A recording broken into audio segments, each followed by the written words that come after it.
Bismillahirrahmanirrahim. Assalamu alaikum, my dear students. How are you all? I hope all of you are fine and doing well at home. Okay, today we will study about a new chapter and new topic in maths which you have never studied before, I think. And इसका क्या नाम है वो मैं आपको बाद में बताऊंगी. पहले मैं कुछ चीज़ें आपसे डिस्कस कर देती हूँ कि आपने देखा होगा कि आपके इर्द गिर्द हमारे इर्द गिर्द जो है चीज़ें they are all in the form of collection. Collection means मजमुआ चीज़ों को जमा किया हुआ है. ठीक है, things around us exist in collection. For example आप देखते हैं कि बुक्स की कलेक्शन है कहीं पर.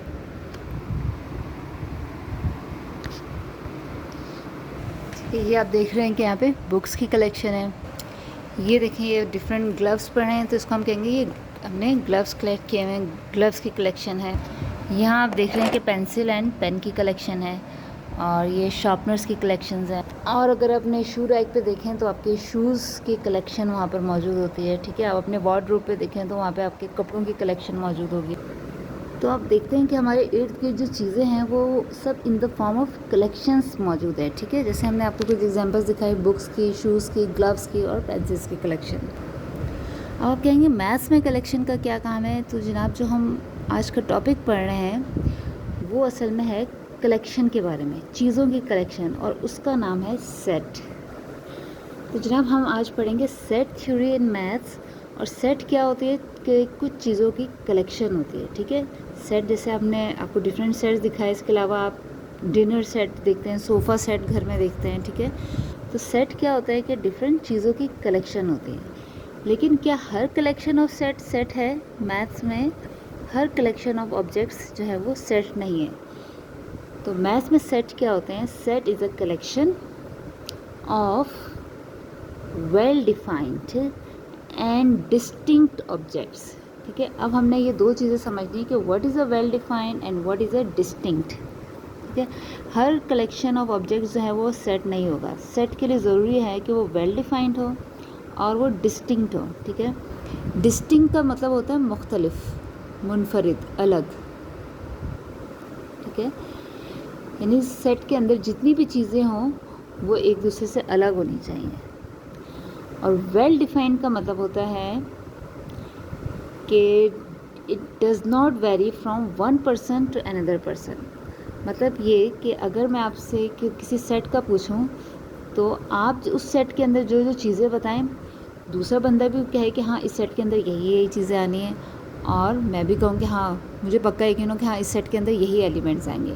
यानी हर कोई सारे सेम बता रहे हो. ठीक है, तो हम उससे कहेंगे कि ये वेल डिफाइंड ऑब्जेक्ट है, वेल डिफाइंड चीज़ें हैं. तो फिर अब हमसे कह सकते हैं कि ये सेट है, क्योंकि इसके जितने भी ऑब्जेक्ट्स हैं वो वेल डिफाइंड हैं और डिस्टिंक्ट हैं, तब ये सेट होगा. चलिए हम एग्जांपल देते हैं तो उससे आपको और समझ में आ जाएगा. अब फर्स्ट करें, यहाँ लिखा है डेज़ ऑफ द वीक. ठीक है, एक सेट है, हमने कहा सेट बनाना है डेज़ ऑफ द वीक.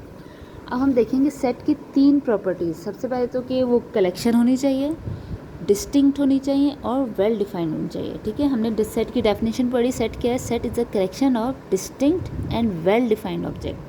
अब हम देखते हैं कि डेज़ ऑफ द वीक में क्या आता है. मुझे पता है, आई नो कि Saturday, Sunday, Monday, Tuesday, Wednesday, Thursday and Friday. Thursday इसमें मिसिंग है, हम लिखे थर्सडे एंड फ्राइडे. तो ये 7 डेज़ आप देखते हैं कि कलेक्शन है, कलेक्शन है ये. ठीक है, मजमूआ है, कुछ दिनों का, कुछ चीज़ों का मजमूआ है. अच्छा, क्या ये सब डिस्टिंक्ट हैं? कोई रिपीट तो नहीं हो रहा? कोई दिन मंडे कहीं 2 दफ़ा तो नहीं आ रहा? आप कहेंगे नहीं, सारे डिस्टिंक्ट हैं. ओके, अब हम देखना है क्या ये वेल डिफाइंड है. Well defined means I know कि ये 7 डेज़ इन अ वीक आएंगे, और अगर मैं आपसे पूछूंगी तो आप भी यही बताएंगे. इसके अलावा आप किसी और से जाके पूछेंगे कि डेज़ ऑफ द वीक बताएं तो वो भी यही बताएंगे. ठीक है, आप अपनी अम्मी से पूछें, किसी फ्रेंड से पूछें, तो हर कोई डेज़ ऑफ द वीक में यही डेज़ बताएगा. Saturday, Sunday, Monday, Tuesday, Wednesday, Thursday and Friday, 7 days in a week.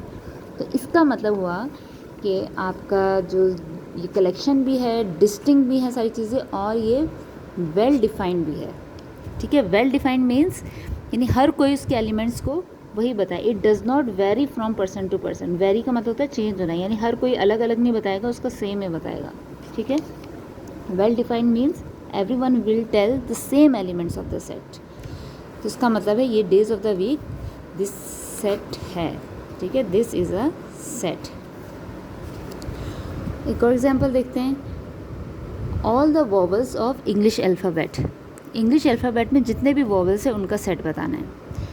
तो ये देखें, ये AEIOU ये सेट है. सबसे पहले हम देखेंगे क्या ये कलेक्शन है, फिर हम देखेंगे क्या सारे जितने भी सेट के अंदर लोग आ रहे हैं ऑब्जेक्ट सारे डिस्टिंक्ट हैं, और फिर देखेंगे क्या वो वेल डिफाइंड है. तो सबसे पहले तो आपने देखा ये कलेक्शन तो है, ठीक है, कलेक्शन है ये मुख्तलिफ. और दूसरा हमने देखना है कि क्या ये सब डिस्टिंक्ट है, एक दूसरे से डिफरेंट है, कोई चीज़ रिपीट तो नहीं हो रही है कि ए 2 दफ़ा आता है उसमें आई 2 दफ़ा आ रहा हो, नहीं. तो इसका मतलब डिस्टिंक्ट भी है ये, ठीक है, ये कलेक्शन भी है, ये डिस्टिंक्ट भी है. अब हमने देखना है क्या ये वेल डिफाइंड है, मतलब आई नो कि AEIOU आएगा, और अगर आपसे मैं पूछूँ कि वॉवल्स क्या हैं, आप भी यही कहेंगे AEIOU. आप फिर किसी और से जाके पूछें, अपने घर में किसी से पूछें या अपने फ्रेंड से पूछें कि what are the vowels, all the सारे वॉवल्स बताओ, तो वो भी यही बताएंगे AEIOU. तो इसका मतलब हुआ कि ये वेल डिफाइंड भी है. Well defined means it does not vary from person to person, यानी हर पर्सन इसको वेरी यानी चेंज नहीं बताएगा, सेम ही बताएगा. तो इसका मतलब हुआ दिस इज़ अ सेट. अब एग्जाम्पल देखते हैं कि collection of best cricket players, cricket के बेस्ट प्लेयर्स के कलेक्शन बताने. सबसे पहले तो हम देखेंगे कि कलेक्शन हो, डिस्टिंक्ट हो, और वो वेल डिफाइंड है कि नहीं. मैंने बताया, मैं अगर आप मुझसे पूछेंगे कि बेस्ट क्रिकेट प्लेयर्स बताएं, तो मैं कहूँगी वसीम अकरम, वकार यूनुस, तेंदुलकर एंड शोएब मलिक, ठीक है. लेकिन हो सकता है जब आपसे पूछें कि कोई बेस्ट 5 कोई क्रिकेट के क्रिकेटर्स बताएं, तो हो सकता है आप कहेंगे बाबर आजम, फवाद आलम, शाहिद अफरीदी और मोहम्मद आमिर. और हो सकता है कि आपके कोई फ्रेंड आप किसी और से पूछें तो वो कोई और एक्टर बताए, उसके नज़दीक बेस्ट प्लेयर कोई और हो. तो हमने देखा कि ये कलेक्शन है, कलेक्शन तो है, ठीक है, कलेक्शन है. डिस्टिंक्ट है, हाँ डिस्टिंक्ट भी है, सारे इसमें सेट में अलग अलग आ रहे थे. लेकिन ये क्या ये वेल डिफाइंड भी है? जी नहीं, ये वेल डिफाइंड नहीं है, क्योंकि मैंने जो क्रिकेटर्स बताए हैं वो अलग हैं, आपने जो बेस्ट क्रिकेटर बताए हैं वो अलग हैं, ठीक है. तो इसका मतलब है this is not well defined, क्योंकि ये वेरी कर रहा है फ्रॉम पर्सन टू पर्सन. मेरे बेस्ट क्रिकेटर्स कोई और हैं और आपके बेस्ट प्लेयर्स आपके नज़दीक कोई और हैं. तो इसका मतलब है this is not a set, ठीक है. यानी कलेक्शन ऑफ बेस्ट प्लेयर्स अगर मैं कह रहा हूँ कि तो ये तो वेल डिफाइंड नहीं हुआ, ठीक है, हर कोई अलग बताएगा. आप ऑस्ट्रेलिया चले जाएं, ऑस्ट्रेलिया वाले अपने क्रिकेट के प्लेयर्स को कहेंगे ये बेस्ट हैं, ठीक है. इंडिया चले जाएं तो वो अपने क्रिकेटर्स को कहेंगे बेस्ट हैं. तो this is not a well defined set. अब हम एक और एग्जांपल देखते हैं कि all the tall students in your classroom, आपकी क्लासरूम में जितने भी टॉल स्टूडेंट्स हैं उनका सेट बताना है. तो आप देख लें, फ़र्ज़ कर लें ये आपकी क्लास में स्टूडेंट्स हैं, 6 स्टूडेंट्स की आपकी क्लास है.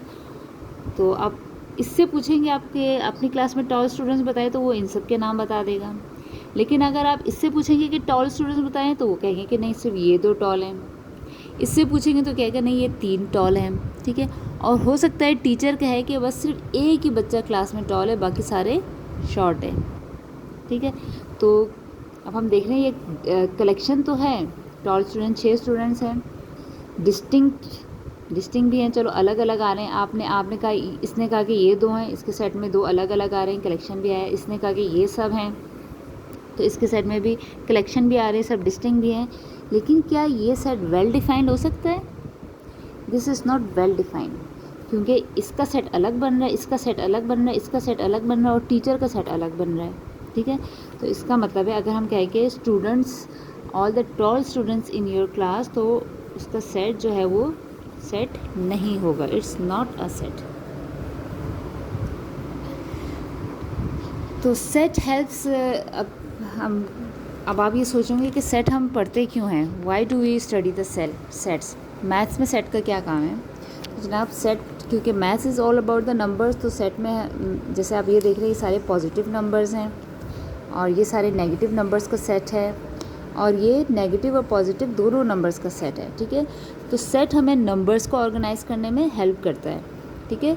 जिसे आप प्राइमरी नंबर्स का सेट बना सकते हैं, इवन नंबर्स का सेट, ऑड नंबर का सेट, नेचुरल नंबर का सेट, होल नंबर का सेट। तो इस तरह से हम डिफरेंट नंबर्स को ऑर्गेनाइज कर सकते हैं।